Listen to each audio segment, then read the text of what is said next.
ஆளுநரின் அதிகாரங்கள் தொடர்பான தீர்ப்பு குறித்து குடியரசுத் தலைவர் மூலமாக உச்சநீதிமன்றத்திடம் விளக்கம் கேட்க மத்திய அரசுக்கு முதலமைச்சர் கண்டனம். உச்சநீதிமன்றம் ஏற்கனவே தீர்த்து வைத்ததை மாற்ற முயற்சிப்பதாக குற்றச்சாட்டு.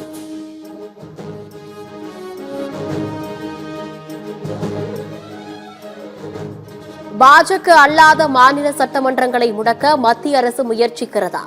முதலமைச்சர் ஸ்டாலின் சரமாரி கேள்வி.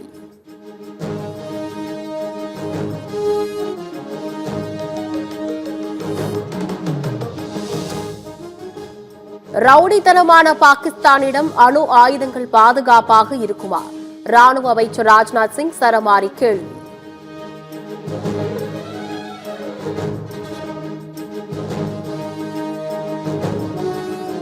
இந்தியர்களை தொட்டால் என்ன ஆகும் என்பதை உலகிற்கு காட்டியுள்ளோம். நமது ராணுவ வீரர்களை கண்டு உலகமே வியந்து பார்ப்பதாக ராஜ்நாத் சிங் பெருமிதம்.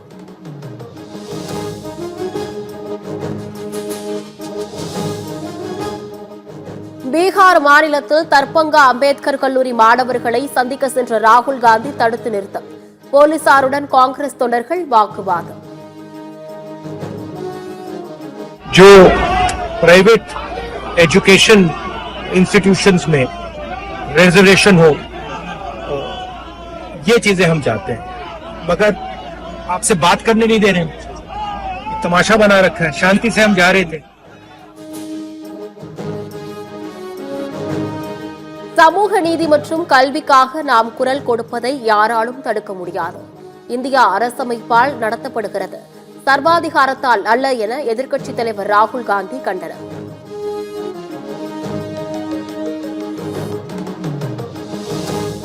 கோவை, நீலகிரி, கிருஷ்ணகிரி, திருப்பத்தூர் ஆகிய 4 மாவட்டங்களில் இன்று கனமழைக்கு வாய்ப்பு.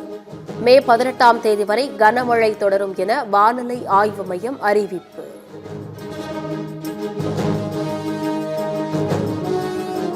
திண்டிவனத்தில் உள்ள தைலாபுரம் இல்லத்தில் நாளை காலை 10 மணிக்கு பாமக மாவட்ட செயலாளர்கள் கூட்டம். நிர்வாகிகள் மாவட்ட செயலாளர்களை ஏற்கனவே எச்சரித்திருந்த நிலையில் அவசர கூட்டத்தால் பாமகவில் மீண்டும் பரபரப்பு.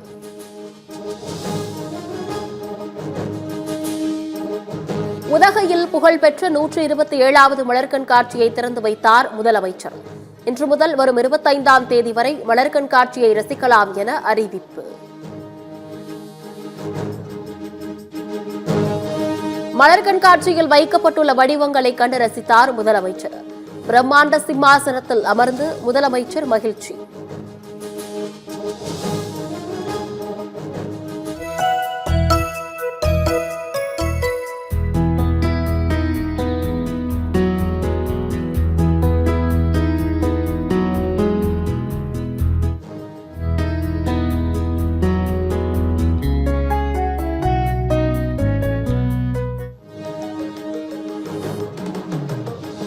கடலூர் சிப்காட்டில் பாய்லர் வெடித்து வீடுகளுக்குள் புகுந்த சூடான கழிவுநீரால் மக்களுக்கு காயம். 20க்கும் மேற்பட்டோர் அரசு மருத்துவமனையில் அனுமதிக்கப்பட்டு சிகிச்சை.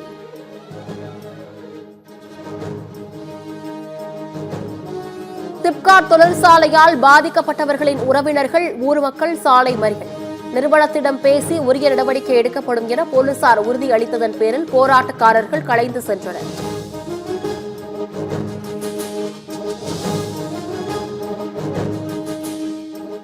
புதிய வக்பு திருத்த சட்டத்தை எதிர்த்து தொடரப்பட்ட வழக்கில் இடைக்கால தடை தொடரும்.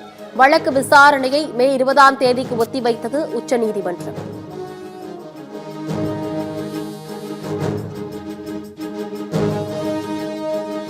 கர்னல் குரோஷி குறித்து மத்திய பிரதேச பாஜக அமைச்சர் விஜய் ஷா சர்ச்சைக்குரிய வகையில் பேசிய விவகாரம். பாஜக அமைச்சருக்கு உச்சநீதிமன்றம் கடும் கண்டனம்.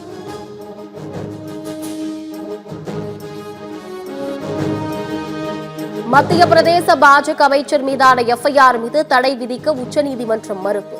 உயர் பொறுப்பில் உள்ள அமைச்சர் ஒருவர் இப்படி பேசுவது சரியா என உச்சநீதிமன்றம் சரமாரி கேள்வி.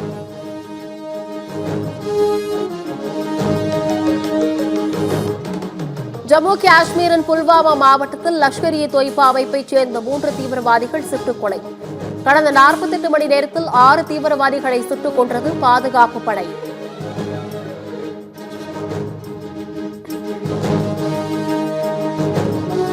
கத்தார் தலைநகர் தோஹாவில் அமெரிக்க அதிபர் டிரம்புடன் ரிலையன்ஸ் குழும தலைவர் முகேஷ் அம்பானி சந்திப்பு. கத்தார் அரசர் ஷேக் தமீம் பின்னுடன் சந்தித்து மகிழ்ச்சி.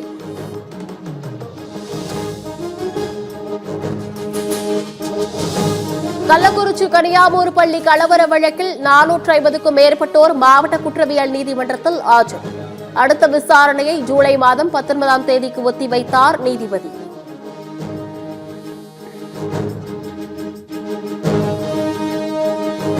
திருச்சி சரக டிஐஜி வருண்குமார் தொடர்ந்த அவதூறு வழக்கில் திருச்சி நீதிமன்றத்தில் சீமான் இன்றும் ஆஜராகவில்லை.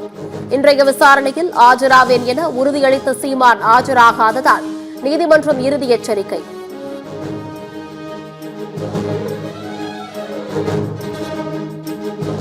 டெல்லி பித்தம்புரா பகுதியில் செயல்படும் கல்லூரியில் பயங்கர தீ விபத்து.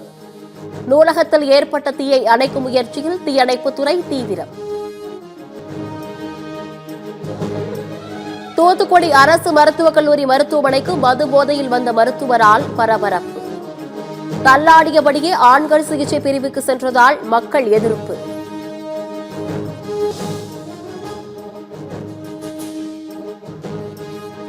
எல்லைப் பகுதியில் போர் பதற்றம் காரணமாக நிறுத்தி வைக்கப்பட்ட விமானங்கள் மீண்டும் இயக்கம். சென்னை விமான நிலையத்திலிருந்து டெல்லி வழியாக ஜம்மு ஸ்ரீநகருக்கு விமானங்கள் இயக்கப்பட்டதால் பயணிகள் மகிழ்ச்சி.